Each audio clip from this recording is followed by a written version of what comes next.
So you heard part of my story. Here's the rest of the story. Back in 1997, well, let's go before that even. Let's back up to when I was a kid. When I was a little kid, I was terrible. I gave my mom and dad more fits than probably 3 kids would. And my mom had 3 of us. There were 3 little boys. And I seemed to figure out a way to get into trouble all the time, and decided that if I was going to get into trouble, I was going to be the best troublemaker I could be.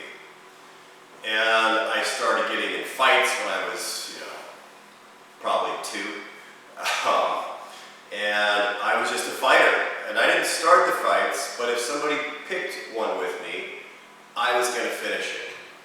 And so that's kind of my makeup was always, don't push me, don't tell me I can't do something, because I'm going to prove I can, and I'm going to fight and fight until I finally get whatever it is that I have in mind. So that's kind of how I grew up. Just, don't tell me what to do, and my mom will vouch for that if she's watching this. Sorry, Mom. And anyway, that's, what I did. Fast forward to 1997, I'm 26-ish or so, and I decided I was going to move to Scottsdale, Arizona. I was going to open a big wellness center out there, move out there, start over again. I had a successful training company in St. Louis up to that point, and I was just kind of burned out on it and wanted to do something different. So I picked Scottsdale, Arizona. I move out there, and while I'm in the process of building this wellness center, I meet an equipment rep whose name is Jimmy. And Jimmy and I became best friends like that. We did everything together. We mountain biked, we worked it out, just hit it off. One of those people that you just meet and instantly there's a connection. However, Jimmy started preaching about God. And I didn't grow up with religion in my life. I didn't grow up, with any of that. I didn't know if I believed in a God or not. I know that whenever I did something wrong, I had a really guilty conscience, and I somewhere deep down inside, I felt like it wasn't my parents that I was going to get in trouble from. It was a God if there was one. But when Jimmy started preaching this to me, I told him, I don't want to hear about it. I don't want to hear about the Bible. I don't want to hear about Jesus. And if you keep talking about that with me, I'm going to punch you in the face, and I am going to take all my toys home, and you're not going to be my friend anymore. He didn't give up. He kept on me, he kept on me, he kept on me, he kept on me. And Jimmy was smart enough to use, or God told him what to use, an example of something that I could understand. And I was going through some tough stuff out there at the time, and he used an analogy. He said, God is wrestling you right now, and he's got you down on the ground, and he keeps giving you the opportunity to get back up again, and you're not listening. So you keep getting pummeled. And a bell went off. And I was like, all right, maybe. What else do you have for me? So Jimmy gave me this little book, and it was called Ecclesiastes, Is This All There Is to Life? And I read the book, and somehow it struck a chord with me, and I could relate to it. And I started studying the Bible. I gave my life to Jesus, and I read the Bible every single day and studied it and studied it and studied it. Didn't make any sense to me.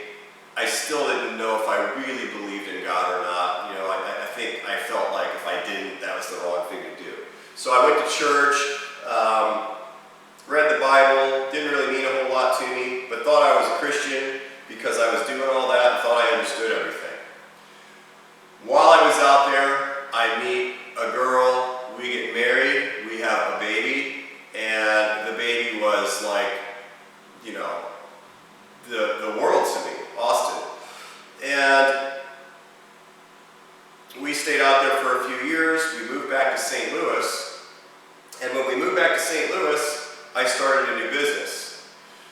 bought this big farm, and now I've got this farm and all this stuff to take care of, and she's working and she doesn't want to work. She wants to take care of Austin at home and stay home. So we made a deal that I'd start my business back up in St. Louis, and when it got to the point she could quit, then that would happen. So once she quit her job, I was all about work, work, work, work. Every minute of every single day was dedicated to making my business bigger, better, and trying to make myself as smart as I could be by going to every internship program I could get my hands on, studying every book I could do, everything I could read, everything I could listen to. I missed so much family time because I was all about building this business. And that's all that mattered, was I've got to build this business because I have to support my family. At least that's what I told myself. I didn't go on family vacations. I got into a lot of fights with my ex-wife now, and missed a lot of time with Austin growing up because of that. During this whole time, I did manage to spend an hour a day with him, and that was his special time. He knew it, and my good friend of mine named Kat Grossman said to me, I'll never forget this, he could only work out early in the morning because he wanted to be there when his little boy woke up. And if he wasn't there when he woke up, then he was going to be there after school, and it worked out better to be there when he woke up. And I took that to heart. And I wrote in my calendar, every day after school I picked Austin up, and he knew it. He knew what he could do. He had to pick out what he wanted to do that day. So my faith life at that point existed in me listening to the Bible every day. I knew the verses inside out. I had software to study the Bible, so I knew what everything meant. But it wasn't real to me. And 8 years ago, coming up on 8 years ago in February, when Austin died, when I stepped out of the ambulance, it became real. And I can't describe this. I don't know how to describe it other than a fish tank. And when you look at a fish tank with anemones and all those little things in there that are swimming around, and they're just super vibrant and super colorful, and you can just see all the details, it's like God took the blinders off of me, and he said, this is life. This is what you've been missing, and you're going to lead all of these people back to me because I'm going to give you instructions on what to do. I could hear things, I could see things, and everything was like this 3D Technicolor type deal. That's the only way I can describe it. I started hearing God's words in my ears, and I know this sounds crazy to some of you guys, and that's okay. It's my story, and I'm going to be totally raw and tell you the truth. I started hearing this voice inside speaking to me and telling me to do things, and at first I'm like, heck no, I'm not going to go do that. I'm not going to do this. I'm not going to do that. And I really started studying the Bible even more, and I started telling stories, and I thought for a while I was going to be a pastor. I mean, that's really what, after this big accident, I'm going to go preach and tell people about God. But I couldn't figure out how I was going to get paid to do that, and how that whole thing worked. So I started praying about it, and I got an answer that was, I'm already paying you. All these people that you're working out with and all these people that are coming into your business are paying you. Now go tell them about me, God. And that was scary, because I know when you bring up the God word, people start going, whoa, back up there, fella. I don't want to hear about that, because I did that. So I don't talk about God with scriptures. I'm not a Bible beater, and a lot of you guys that know me know that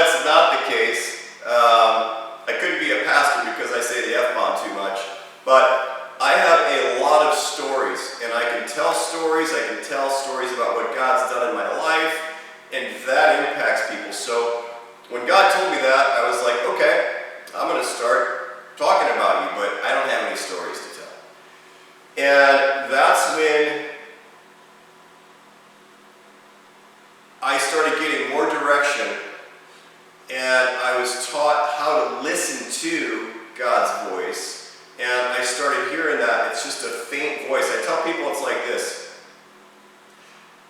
When you're listening to a radio station, if you click off by just one little click on the dial, you get static. And if you tune in just right, you hear crystal clear. And that's what it's like when I hear God's voice. If I'm asking God, if I raise my hand and I say, here I am, what do you want me to do? What do you have for me? I hear that voice. But if I get caught up in all the stuff around me in the world, and I start getting stressed out, and I'm not listening, and I click off just a little bit, it's static. The voice goes away. So every single day I would wake up, I'm like, all right, God, you've given me this mission. You've given me this mission to go talk about you, and you're giving me these stories to tell. I would wake up every single morning, I would get in the shower, and for 30 minutes I'd sit in there and I'd cry. And I would say, why did this happen? Why? Why me? Why Austin? And I didn't want to get out of the shower. Ever. And so I just started thanking God for hot water. God, thank you for the hot water. What do you want me to do today? And by the time the hot water would run out, he would tell me, I want you to go do this. Go tell this person about something that I'm telling you. And I would do it, and they would look at me and say, oh my God, how did you know that? How did you know? I've never told anybody that. I said, I don't know, but this is the deal, man. God's real. And so that was happening all the time. I would drive I lived in Waterloo. I was an hour away from my gym. And I would drive in 55 minutes, and the whole way there I would cry my eyes out. And I still do sometimes. I still wake up and I think, oh my God, how am I going to get through this day? I would cry all the way there, and I would get to my door, and I would go to the back door, and literally, I knew there were people in there waiting for me to come in, and I'm like, God, I can't do it. I can't do this. And he would give me the strength to walk through the door and deliver, the workout, deliver the messages that he was giving me, and I would leave and I would cry all the way home. So, during this whole time, I started a Facebook page pretty early on. I tried to start it, a little girl did, and it was called In Memory of Austin, Caden, and Kathy Baxmeyer. And it grew to like 5,000 people at one point. And I started telling all these stories on the Facebook page. Every little thing that God would tell me, I'd start writing about it. And all these people were following what I was saying, and I was getting messages from all over the world about people saying, oh my gosh, I listened to your speech, or I read what you said about the Holy Spirit and listening to that voice, and I started doing it, and you're not going to believe it. I was driving to work and I heard this voice tell me, turn right and go down this road, and I went down the road, and then I looked to the left and there was a car upside down in a creek. And I went down there and I saved the guy's life. And I kept getting stories like that. And that was great. I'm happy that they did that. I'm happy that they learned how to do that. But as all this is happening, my life is going down the toilet in terms of my marriage and struggling with the loss of my child. The economy's going down the toilet. My business is tanking. Everything's just going wrong. And I kept reading the Bible about restoration, what the devil stole from me. God would make him repay 7 times. And it just wasn't happening. It wasn't happening. And I finally, to deal with all of it, I started drinking a lot. And I drank, and I drank, and I drank into oblivion a lot of times, trying to numb this out. I just couldn't deal with it.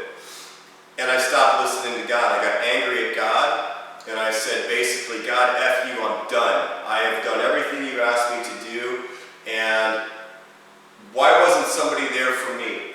Why didn't somebody tell me, don't let Austin go. Don't let him go. And nobody was there. There wasn't somebody to come and say, God told me to tell you not to let him go. Nobody was there for me, and I was so pissed. I'm like, screw you, God. Screw you, I'm not listening. And the voice went away. And I drank and I drank and I drank. I lost my marriage, my house, almost lost my business.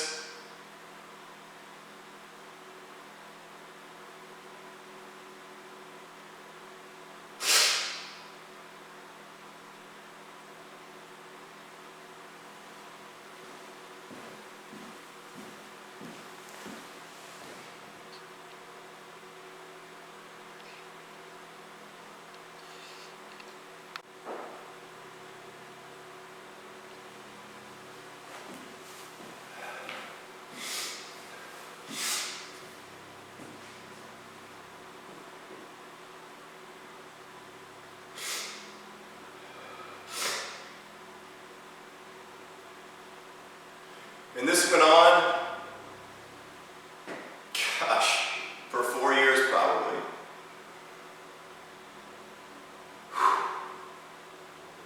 And I realized during that 4 years,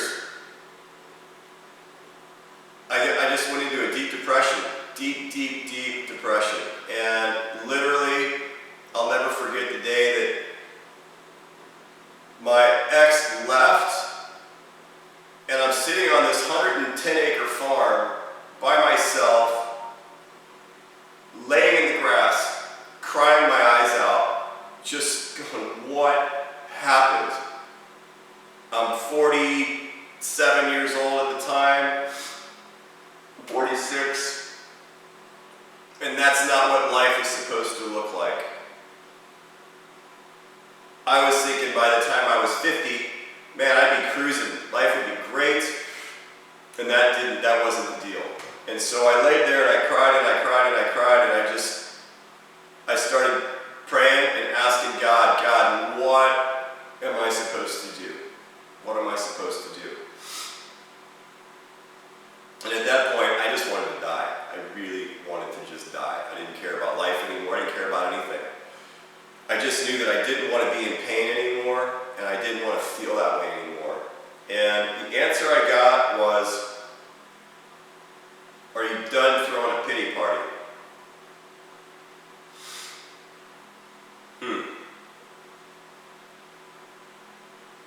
So go back to when I was a little kid. Somebody challenges me, somebody tells me I can't do something, let's get it on. And when God said that to me, it was like a smack in the face. And I sat there for a second, and I'm like, wow. And he said, let's get busy. I have a job for you to do.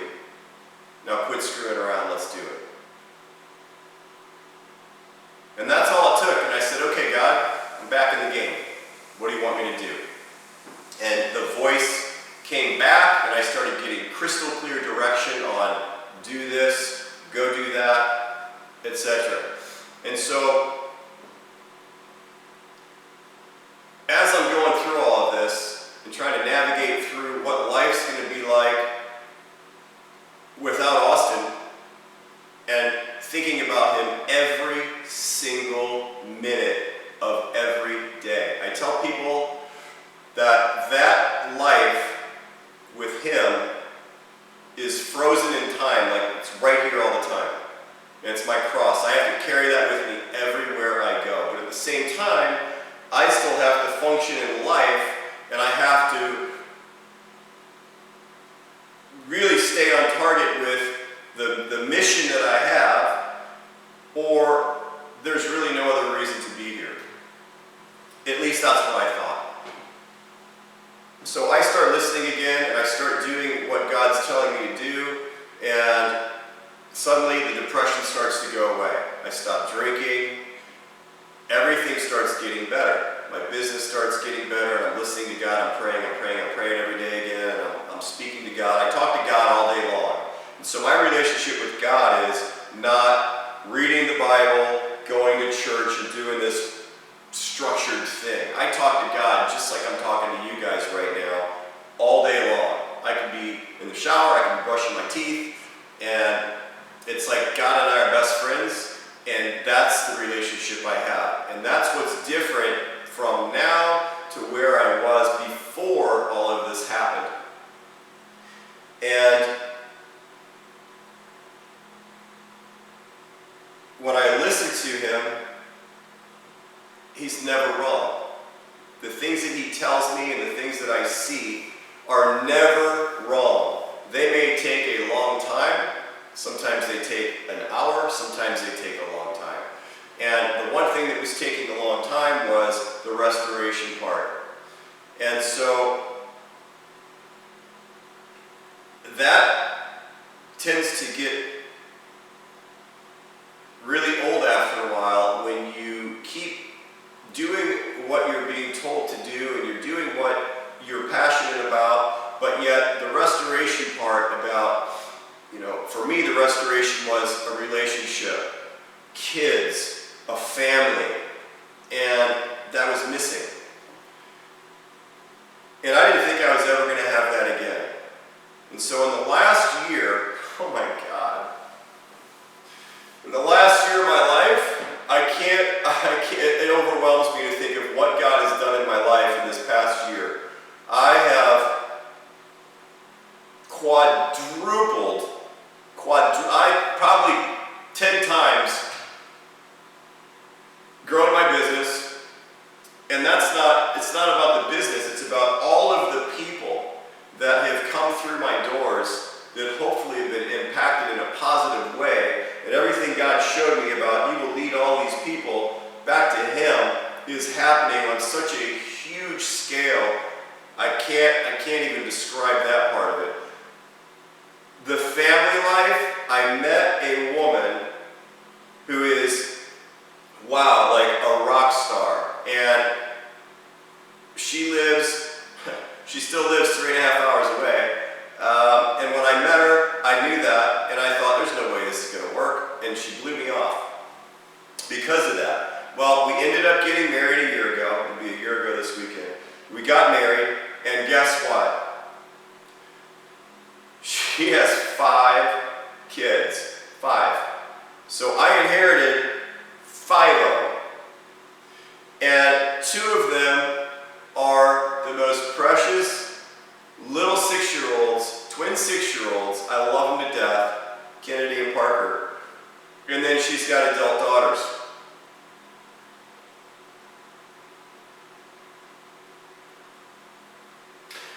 So God's blessing me with the chance to do it again. I'm getting to do it all over again. And from everything I learned early on, I know it's important. I know that I need to spend time with them. I know that they value one-on-one attention and focus. And all this other stuff, business and all that's great. I love it, it's great. But that's not my passion and that's not my focus anymore, because I know all that stuff can go away in an instant and it doesn't matter in the big scheme of things anyway. So I look at that, and my message is that no matter what you're going through, and no matter how bad it looks, and no matter what the chaos or the storm that gets thrown into your path looks like, if you trust God and you listen to God and you follow what He's telling you to do, you will be amazed and you'll be shocked at what happens as you go through it. I didn't think it was ever going to get any better, and the pain is always there. But my life is finally turning the corner, and it's because I trust God, I listen to God, and God has brought me through the most horrific thing that I could possibly imagine going through. And so I know there's a lot of people out there that are in the same boat. I know I have friends, they've lost their kids, they've lost their sisters, they've lost their husbands, and they're a mess. And I just want to say, trust God. I don't care what it looks like in the beginning. Just reach out and say, God, here I am. Help me. What do you want me to do? And God will step in. God's not going to ignore you. He will step in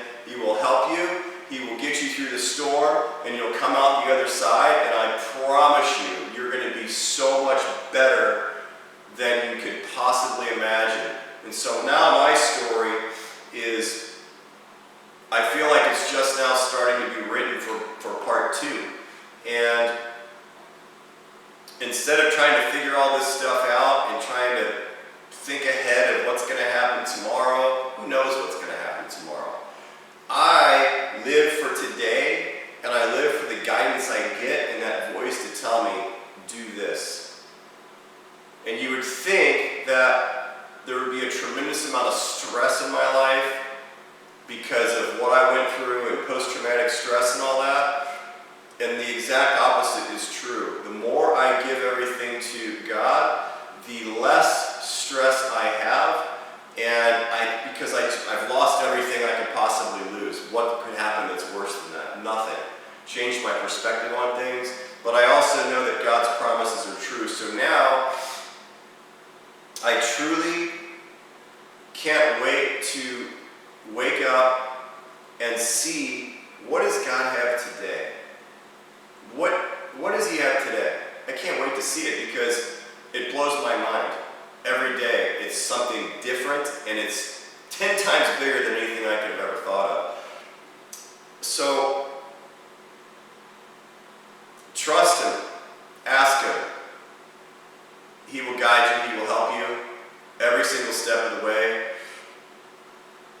I have unbelievable stories that would blow your mind about things that I've been told and things that have happened, and they've happened exactly the way I saw them. I would love to talk to you about it if you're interested in hearing them. I'm not going to cram scripture down your throat. I'm not going to try to convince you that God is real or isn't real. But I have a lot of stories, and God's made me a good storyteller. And I'd be happy to share them with you, and then you make up your own mind and your own decision. I just don't want to see people in pain. My mission is to take people from the devil's grasp and show them the way out. You're in a prison, you're locked in there, and you're stuck in your own hell, and I have the keys. I can show you how to get out. So reach out to me, email me, phone me, smoke signal me, whatever you have to do. If you want help and you need it,